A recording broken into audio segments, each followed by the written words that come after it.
입벌구가 무슨 뜻인지 알고 계십니까? 말만 하면 거짓말이라는 뜻의 인터넷 소위 비속어입니다. 대통령이 후보 시절부터 지금까지 해왔던 입벌구 윤석열 10대 거짓말입니다.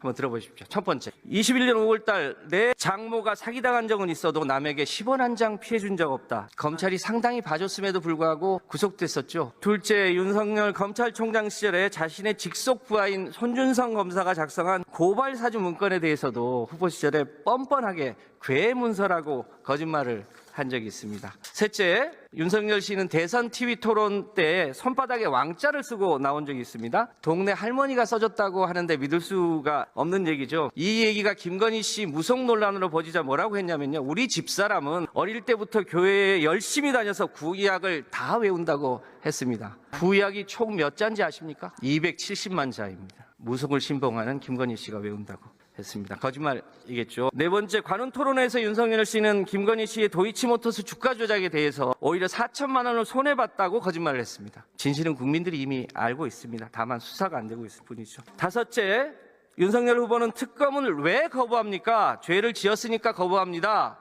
라고 발언한 적이 있습니다. 기억하십니까? 네. 그런데 대통령은 임기 중에 자신과 배우자에 대한 특검법에 대해서는 모두 거부권을 행사했습니다. 여섯째, 22년 9월 달에 미국을 방문한 윤석열 대통령은 국회에서 이 XX들이 승인을 안 해주면 바이든은 쪽팔려서 어떡하나 라는 발언을 한 적이 있습니다. 그런데 국민들은 바이든이 아니라 날리면이라는 해명을 들었습니다. 이른바 전 국민 청력 테스트를 한 적이 있습니다. 기억하십니까? 네. 일곱째, 23년 7월 달 최상병 순직 사건이 있었습니다. 그때 윤석열 대통령이 이런 일로 사단장을 처벌하면 대한민국에서 누가 사장장을 할 수 있겠냐 이런 얘기를 했다고 합니다. 알고 계십니까? 네.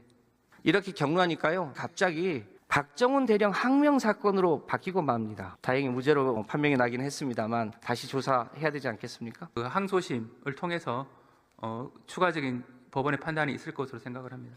여덟 번째입니다. 24년 6월 달에 동해에서 140억 배럴에 달하는 석유와 가스가 매장되어 있다고 대통령이 직접 브리핑을 한 적이 있습니다. 최근에 산업부가 경제성이 없다고 발표했습니다. 아홉 번째, 24년 11월 달에 명태균 씨와 관련해서 선거 개입 의혹이 있었습니다. 윤석열 대통령은 부인을 했습니다만 통화 녹취가 공개되면서 거짓말임이 사실상 들통이 났습니다. 마지막 열 번째입니다. 12선 내란 세태 관련한 거짓말입니다. 계엄령은 야당 경고령이었다로 시작해서 호수 위에 달 그림자를 쫓는 느낌까지 든다는 주장까지 헤아릴 수 없는 거짓말을 했습니다. 입벌구 대통령, 입벌구 정권이 되고 마른 거 아닌가 싶습니다. 고발사주 사건이 제보사주